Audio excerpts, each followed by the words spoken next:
Good afternoon, everyone. Good afternoon.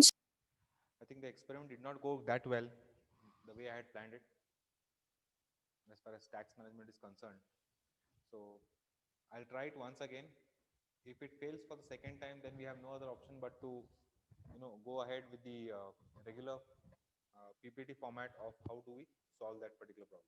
Okay. I tried to do it so that things are easy for you to understand, but somehow it is not. Either the camera becomes out of focus or we lose the internet connection because of the wire getting stretched too long. Anyways, we'll try it once and then if it succeeds, well and good. Otherwise, we'll have to stick to the regular PPT format. Is that okay with you?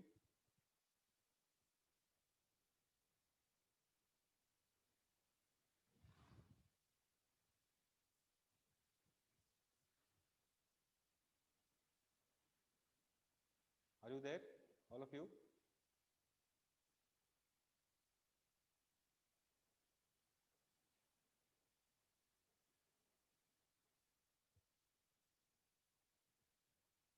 Hello, are you there?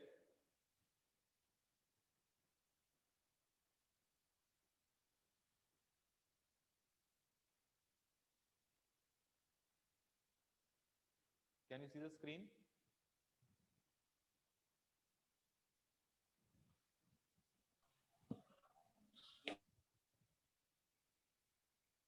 Please respond. Can you see the screen? Yes, sir, it's visible, sir. Yes, sir. Yes, sir. Okay. So we'll start with the third unit of, or rather the next unit of investment management, the place where we had stopped. We had stopped at the understanding the different types of returns that were there. Okay, so we'll continue from where we had stopped.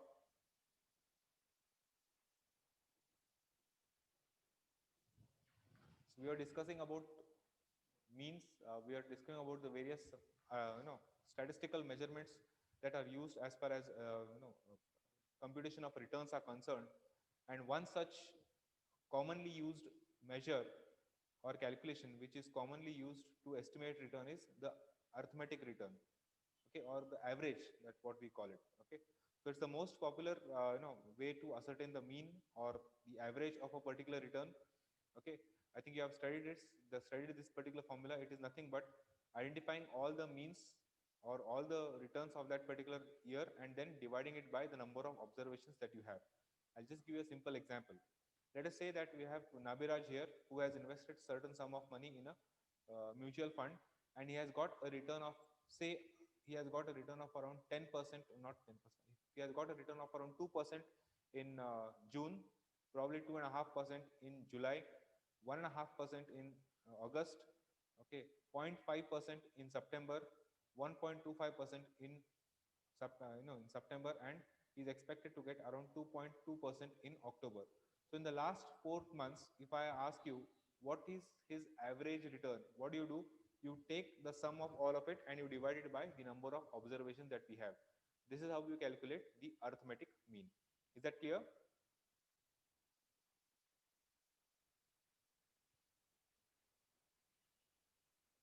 Is that clear? Yes, sir. You're able to understand what I'm trying to tell you?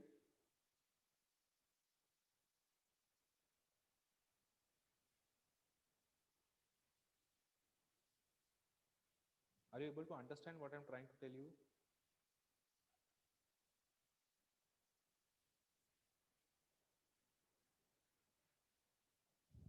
Guys, I want everyone to switch on their videos, please.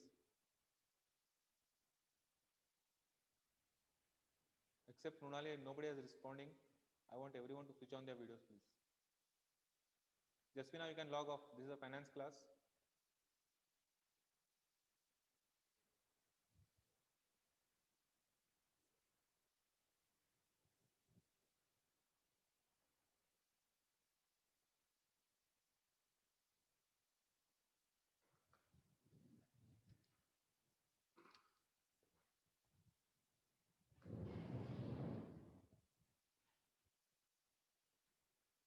Yes. So you will always be on the video mode because if I have to see you, how you perform in this particular session. Okay. I'm just giving an example. Let us say we have Mr. X. Okay, and he has invested his money in from, let us say, from June to October. He has invested his money. Okay, and these are the returns that he gets. Okay, so for June he gets a return of say 2.2%.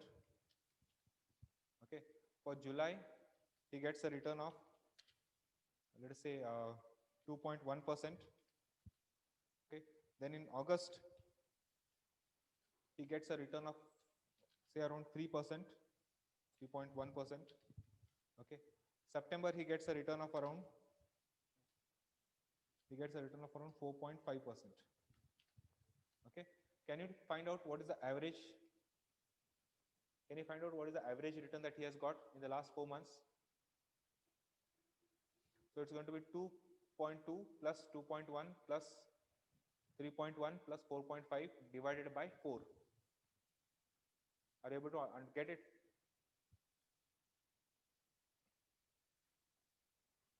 Are you able to understand what I'm trying to tell you here?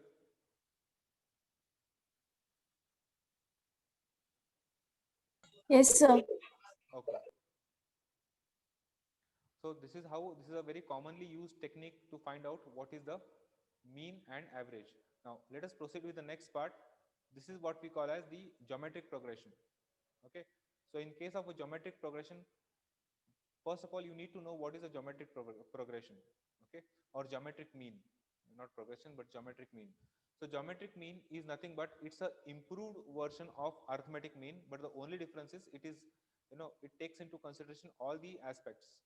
Okay, now it's a measure of average. It measures the average compounding growth over a period of time. Okay, geometric mean is always lesser than arithmetic mean due to variability in the proportion of distribution patterns.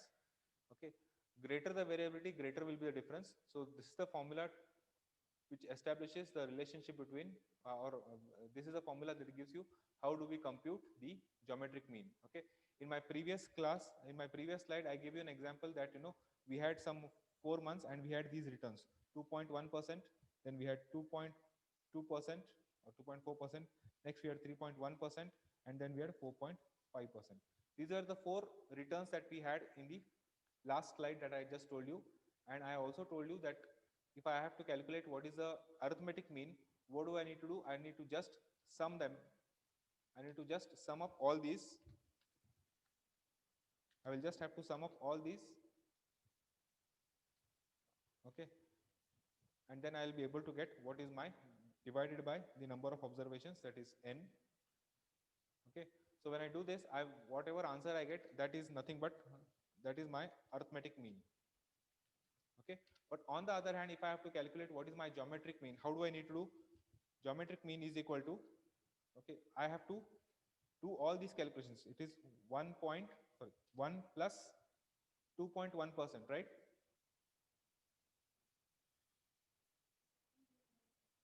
See, these are my returns in the problem. Yes, sir. R1, R2, R3 up to Rn. These are nothing but returns, and these are also my returns that I'm expecting from my investments. Naturally, if I have to find out the arithmetic mean, what do? I just need to have to find out 2.1 plus 2.4 plus 3.1 plus 4.5. Whatever answer I get, I divide it by 4. Clear? Whatever answer I get, I divide it by 4. So when I do this, the answer that comes to me, that is what I call as the arithmetic mean. Whatever answer comes, that is my arithmetic mean. But how do I try to find out my geometric mean? So if I have to find out my geometric mean, I have to use this particular formula. Geometric mean is equal to 1 plus R1 plus 1 plus R2 up to 1 plus Rn. Okay, this is very important. Raised to 1 divided by n minus 1. Okay, so how will this formula work out? It works out at 1.2.1%. Okay, into, again one more bracket, 1 plus 2.4% into another, open another bracket, 1.3.1%, 3 plus 1%, okay, into 1 point, 1 plus 4.5%.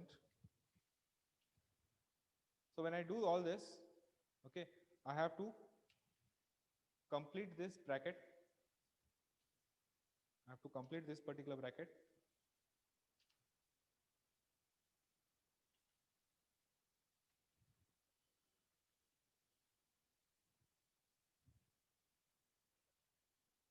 Okay, the whole raised to 1 divided, sorry, whole raised to 1 divided by n. What is n? How many number of observations? There are 4.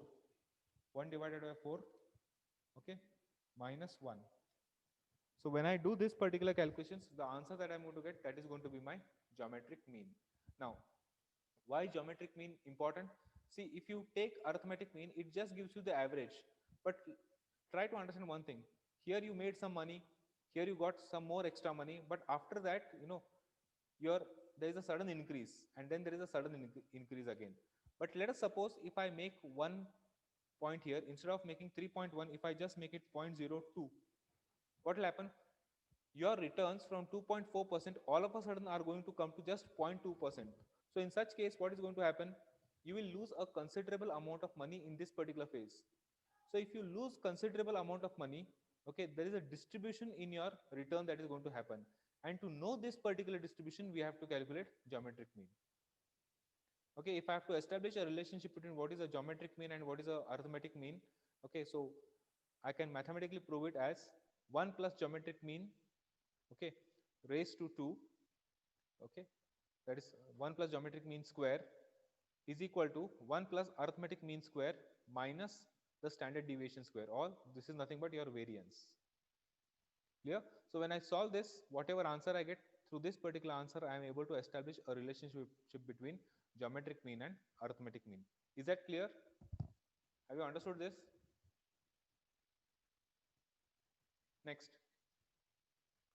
we have to calculate something called as the real return. Now, why do we have to calculate real return? Because Yes, real sir. return is nothing but it's a constant, it's a procedure, okay, which estimates the inflation pattern also. So whenever we are calculating return, we also have to take into consideration what is the prevailing inflation in the country. And only when we know what is the prevailing inflation in the country, then we can come to know how much extra return we have earned. In simple words, let us say the inflation in India is somewhere around 5%, and you have invested your 50,000, let us say you have 50,000 rupees, and you have invested this 50,000 rupees for 1 year in State Bank of India fixed deposit. The rate of interest on this particular fixed deposit is, let us say, 6%. So on one hand, you are earning 6% because you have invested your money in a fixed deposit. On the other hand, because of the inflation level that is there at 5%, this 6% that you have earned, out of this 6% that you have earned, 5% is going to be wiped out because of inflation. So what is your actual, or what is your real return? Your real return is nothing but it is just 1%. Are you able to get my logic here? Are you able to understand what I'm trying to tell you?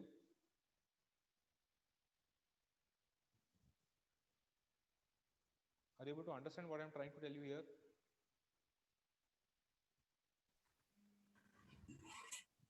So nominal return is the return what we get originally, sir. Nominal return is a very nominal, is a, what do you say? In nominal return, there is no concept of inflation. I'll tell you a simple example. Yes, sir. Let us say how many of you have, I'm just giving an example here. Don't be so serious about it. But let us say, how many of you have taken education loan? How many of you have taken an education loan?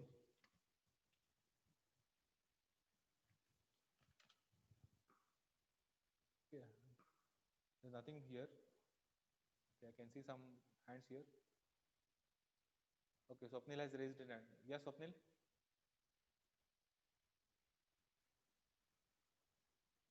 You want to ask something, or you have, what is it? No, sir. Okay, let us say Swapnil has No, taken an sir. education loan. Let us say that he has taken a loan of, say, No. 3.5 lakhs. I'm just giving an example. Swapnil, don't be so serious about it. Okay. So let us say that Swapnil has taken a loan of 3.5 lakhs. Okay. And he has taken this loan from State Bank of India. Let us assume. Okay. Now, on this particular loan, the bank says we will give you this loan, but the rate of interest that you're going to pay is 12%. Now, for Swapnil, how will Swapnil understand what is 12%? Why should I pay 12%? 12% is because out of this 12%, out of this particular 12% that he is going to have, okay, there are two parts to this 12%. First is there is something called as nominal return, nominal rate of interest. Okay, there's something called as nominal rate of interest, plus he has to adjust inflation in this. So I'll just write down with capital IF. Okay, IFL. So this is a short form for inflation, right? So out of this 12%, okay, Swapnil says my actual rate of interest is just 4%. My actual rate of interest that I've taken is only 4%, but I'm paying extra 8%. Why? Because the inflation level in the country is at 8%. If this inflation level goes to just, let us say, 6%, in that case, the rate of interest on Swapnil's loan will become only 10%. On the other hand, if this inflation goes to just 3%, then the rate of interest applicable on Swapnil's loan will be just 7%. Clear? So what I'm trying to tell you is nominal rate of interest is nothing but the actual rate of interest that is prevailing in the market. And this 12% that you can see, or this 7% that you can see, that is the real rate of interest. That means what you actually pay. Okay. Now, Swapnil, out of this, let us say, out of this 7% that you are paying to the bank, how much will bank retain? Bank will just get only 4% out of this. This 3% goes in, paying somebody else's interest. Now, assume that, Swapnil, you have taken a loan from State Bank of India, and let us say, Rashmi, you have deposited some money in State Bank of India. Now, out of this 7%, Swapnil, that you pay as rate of interest, only bank will get 4%. The remaining 3% will go as interest payment to, Rashmi. Are you able to understand? So here, nominal rate of interest is just 4%. That means this is the actual rate of interest that is prevailing in the market. This extra 3% that you pay is nothing but it is the cost of inflation. Because of inflation, you are paying something extra. That is the meaning of it.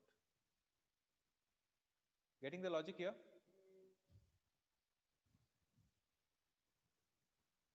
Are you able to understand? So this is what we call as the real rate of interest. So it all constituents the nominal return. Inflation is nothing but it is an integral part of the economy that affects your return. So real return is nothing but nominal return, plus you have to also make adjustments for inflation. So now, if inflation in the country is, let us say, 5%, inflation in the country is, let us say, 5%, your returns should be more than 5%. Only then we can say that you have really earned something. If the inflation in the country is 5% and you have earned only 4%, that means you are earning 4%, but you are losing 5%. Right? So it is not called as an investment. In fact, you are eroding your own capital. So in other words, whenever we calculate real return, we also have to take into consideration what is the nominal rate of interest, okay, and what is the prevailing inflation rate. So only if your returns are more than this, then it is worth making the interest, worth making the investment. Are you able to understand what I'm trying to tell you here? Me, sir. Yes. Hello. Yes. Sir, regarding the bank loan. Yeah. Yes. Sir, regarding the bank loan, bank won't mention, like return or they will straightaway mention 2%.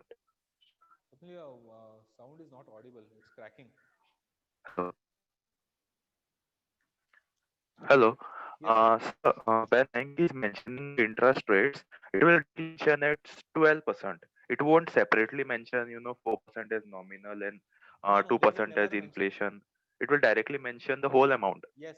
See, it's very simple. That is business policy or that is business strategy. If they disclose everything, then you'll come to know, right? See, whenever Yes. you're doing business, you should be smart enough what to disclose and what not to disclose. That is your secret. So they will just tell you what is 12%, or they'll just tell you that Swapnil, you have to pay 12% as rate of interest. They will never tell you what is the nominal rate in that and what is the inflation percentage in that. They will never mention it. That is for their calculations. Okay. Even if you go to any branch in Goa and ask them, please explain me how did you arrive at this 12%? Not even the branch manager will be able to explain this, because all these calculations happen at a central level in Mumbai. Okay, so even the branch manager will not be able to understand Tomorrow, if you go and meet him, tell him what the calculation says. So when you pay him 12%, you tell him why you are paying 12%. It is because, let us say 6% is the inflation rate in India. So 12% minus 6%. So 6% you are just paying for the inflation rate that is prevailing in India, and the remaining part you are paying as nominal rate of return. Just tell him this. Many branch managers don't even know how to calculate the rate of interest. This is a fact. Okay, so please bear this in mind. Any other doubts?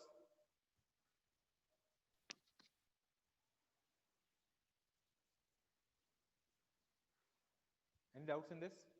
Okay. We'll move on to the next part. No, sir. We are moving to the risk part of it. So up till now, what we have discussed about the various categories of return that we have come across. Now we are going to the risk part of it. And whenever we go to the risk part of it, always understand we are talking about the stock markets. Sorry. We are talking about the stock markets. And stock markets always move in a particular way. Okay, this is the pattern in which the stock markets always move. We call it as the cyclic pattern.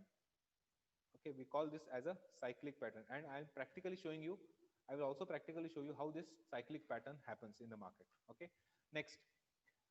So this is a typical cycle wherein the stock market follows.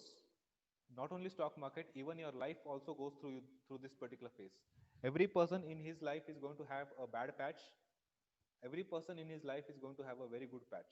Okay, in between these are different phases that we all have to pass. Okay, so if it is applicable for a human being, it is applicable for a society also. If it is applicable for a society, it is applicable for a country. It is applicable for a company. If it is applicable for a company, it is also applicable for an industry. And if it is applicable for an industry, it is also applicable for the entire nation as such. Today you can sense that some of the most promising nations 10-15 years ago, who were somewhere sitting here, okay, now they have come here. One prime example I can give you is the Great Britain, a country that ruled almost 1/3 of the entire world. Okay, it was somewhere here some 70-80 years ago. It was in this particular phase. They were reaping all the benefits. They were taking all the money from all the countries that they ruled. But today the condition of England is so bad that they are somewhere here. So when nations can pass through this, or when countries can pass through this particular phase, human being is not an exception to it, and stock markets are also not an exception to it. So every stock markets or every sector goes through this particular cycle. Now just we need to understand what are the various cycles that we come across. First is there's something called as a bubble burst. What happens when the bubble bursts? You might have all bursted some balloons during school days, or whenever you attended some experiments. I think you did an experiment here also in the campus wherein you have undergone a training to burst bubbles, right? So what happens in a bubble burst? All of a sudden the pressure is released from the bubble, right? And once the pressure is released, the air goes in any direction that is available. So this particular phase happened.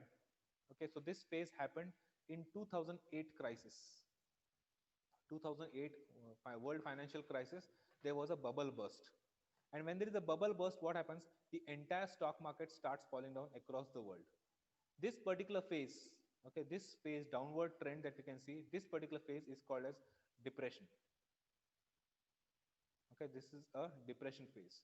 Then you cross that particular depression phase, you come to a stage wherein you don't know whether you will survive today or whether this is the last day of your life on earth. That is what we call as the panic stage. So this is a panic stage that is happening. Okay, so the world goes through a panic stage. And when you cross this particular panic stage, slowly you get some relief. So this is the relief stage. And once you cross this threshold, the horizontal line that you can see, when you cross this and start entering into the upper line, we call it as optimization level, okay, or optimism level that we can see. So you expect growth in the economy, you expect bonuses being paid to employees, you expect people getting incentives, people going on holidays. If you see this type of a movement, that means we are in an optimum, this particular stage, optimism stage or optimism stage. Okay, this stage happens when people don't mind spending money for any nonsense thing also. Okay, when people don't bargain, when people don't find any means to bargain, that means they are full of cash. That is a time wherein there is a lot of enthusiasm in the market. People don't mind spending money on anything and everything that they have. That is a stage wherein an enthusiasm stage comes into picture. And slowly when enthusiasm stage crosses by, you enter into a euphoria stage. That means you think you are the greatest person on this earth. There is no other person on this particular earth as great as you. So that is what we call as a euphoria stage. And whenever you cross this euphoria stage, somebody comes and pricks you a needle, there's a bubble burst again. Again, there is a bubble burst. You come, you follow in this particular track, you go down, again the cycle continues. From this time, from this phase to this phase, okay, it takes around 10 years time. I'll just give you an example. Just see if I'm speaking practical things or no. Most of you were born probably in the year 1997, 98, that particular phase. But in 1998, 99, we had a dot-com burst. Okay, we had a dot-com crash, or the Southeast Asian market crash. So that was a bubble burst that took place. And after that, a lot of things went on. All the countries passed through this particular stage. Then we reached a stage of 2008, 2009. So 2008, 2009, again there was a bubble burst. Okay, again the countries went through this particular phase. Now we were in this particular phase of optimism. Okay, we had crossed this optimism wherein the pandemic struck. COVID stuck here, and because the COVID stuck, entire market again has gone down. So just look at the years that I'm mentioning you. 1998, the dot-com bubble burst took place in Southeast Asian markets. 2008, 2009, world financial crisis took place because of nonsense thing that America did. Okay, in this particular 2019, 2020, we had the coronavirus that came into picture. So if you look at this, after every 10 years, there is going to be a upward swing, and after every 10 years, there is going to be a downward swing. Okay, so this was a downward swing that happens. So this stage was reached, I think, by 2009, 2010, we were somewhere here. By 2021, we will be somewhere here, and then again the cycle starts. So this is how the markets go as far as the stock market moves. Let it be any country, the markets always will follow this particular path. This is called as the cyclic wave of the stock markets. Any doubts in understanding this logic here?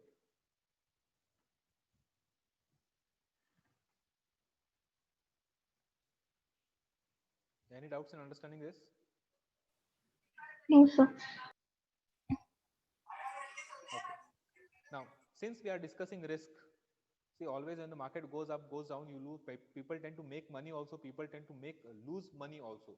So whenever people make money, doesn't matter. But whenever people lose money, there's a risk that is involved. Okay. So what are the different types of risks that we have to understand is I'm going to just explain to you. So basically there are two major components of risk. First risk we have is a systematic risk. Systematic risk means the entire system gets affected. Okay. Just imagine for the mistake of 3 worldwide banks. Okay. I'll just tell you the name of those particular banks. There was a bank called as Lehman Brothers. Have you heard of this particular bank? There was a bank called as the Lehman Brothers. It was the world's biggest and largest bank. It was operating in America. Okay. That particular bank. Then we had one more bank called as the Washington Mutual. There was another bank. Okay, and we had one more bank as Credit Suisse. So these 3 banks, okay, played in the market because they had a lot of money and they invited unnecessary risk. And because of the mistake or because of the foolishness of these 3 banks, the entire world financial market crashed.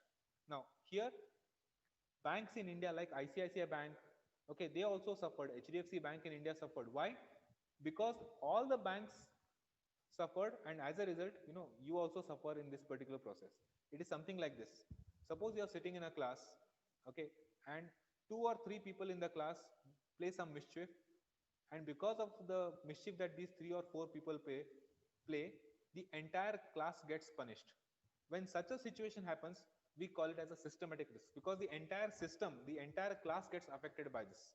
Okay, the class has to face a punishment, and that is the reason whenever systematic risk arises because of somebody else's mistake, you pay a price for it. When such a situation happens, we call it as a systematic risk. Okay, there are 3 main categories. We have the market risk, we have the interest rate risk, and we have the purchasing power risk. So we'll discuss these 3 risks in greater detail when we come to those particular risks. Under unsystematic risk, this is because of your internal failure. Unsystematic risk happens because you are not able to manage your company well. In that particular case, you will face a unsystematic risk. So you face a business risk, maybe because of your internal HR policy, internal business strategy, you are going to face a risk, or because of the environment in which you operate, you are going to face a risk. Are you able to understand this? I'll give you an example here. Okay. Take for example, I'll give you two companies who are facing business risk.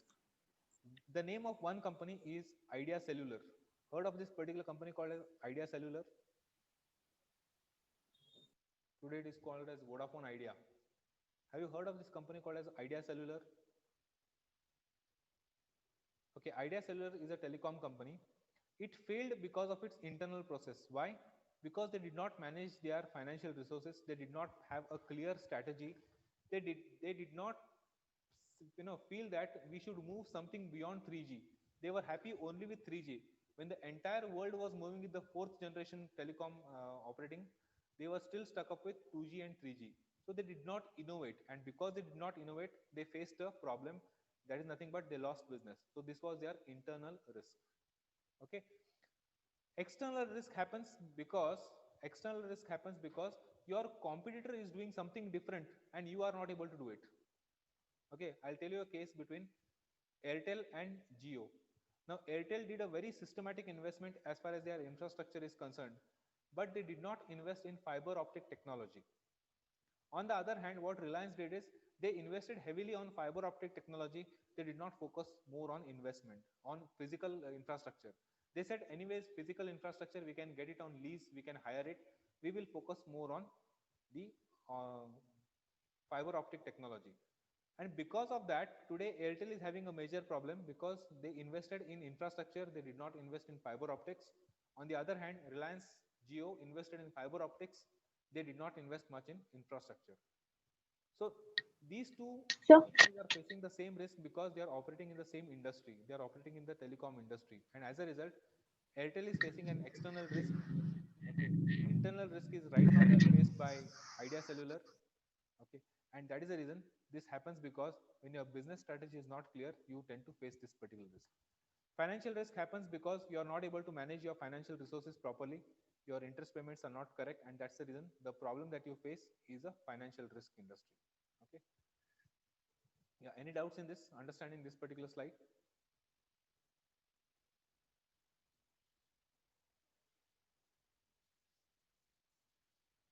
Any doubts in understanding this particular slide?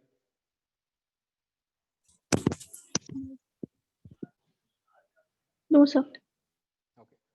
Now I'm just giving you I just give you overall of what do you mean by systematic risk, what do you mean by unsystematic risk, and just briefly explain these 2 points. Now we will go to systematic risk. And in detail we'll try to understand what is market risk. Okay. Before we come to market risk, I want you to see this particular graph in a much better way, because this is something important. Okay. Look at the x-axis. This graph is right from 1996 to almost January 2013. Okay, this is the growth in the market. This is the year. Okay, when the market went up, when the market moved down, all those things are mentioned here. Just go through this particular cycle. By the way, this is the actual graph of NSE. Just go through this particular graph.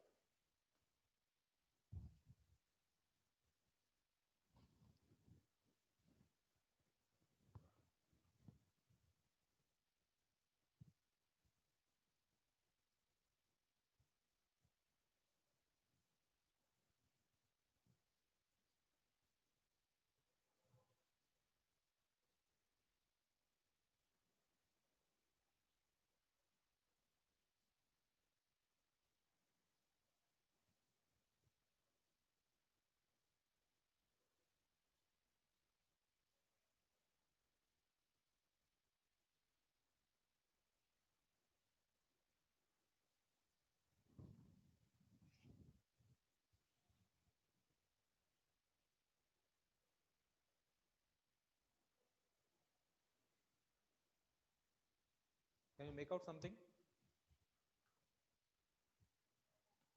Can you make out the cycle, please?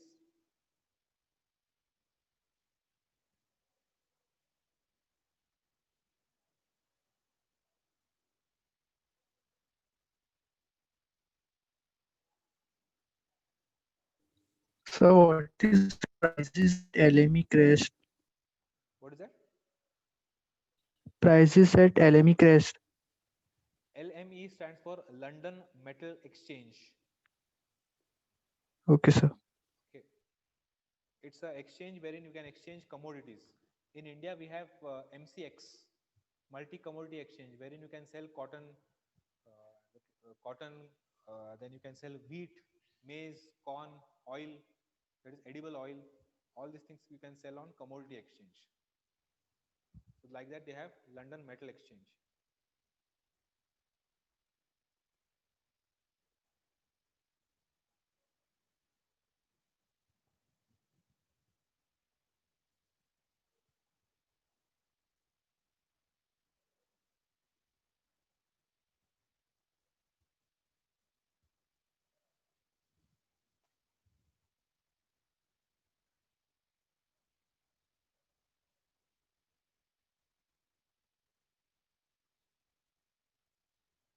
Any doubts, please?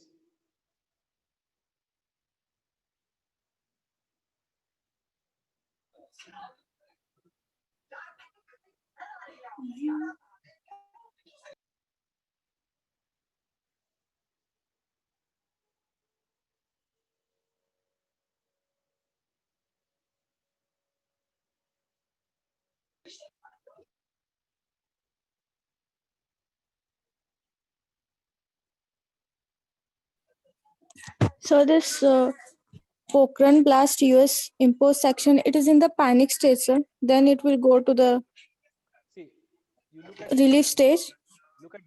this particular phase. Just look at this particular phase. Okay, this was the time 1998. This was the time when we had the Pokhran blast. Okay, this was the time Yes, 98. sir. This was the time when we had a Pokhran blast. After that, the market crashed. Why? Because US imposed sanctions. US stopped giving money to India. So all of a sudden, people felt that when if there is no money in India, what will happen? Okay, but nothing happened. US stopped money, but India continued. Then we had a growth. Then this is the tech boom that we had. Okay, this is a tech boom that we had. And remember this. This was 1999, 2000. We had the dot com bubble. So this was a dot com bubble that happened, and there was a burst. So markets crashed again. Then we had it recovered. We had one more scam, the Ketan Parekh scam. Okay, this went up. It slowly tried to recover from this particular phase. Then we had the Black Monday, the serial bomb blast that took place in Mumbai.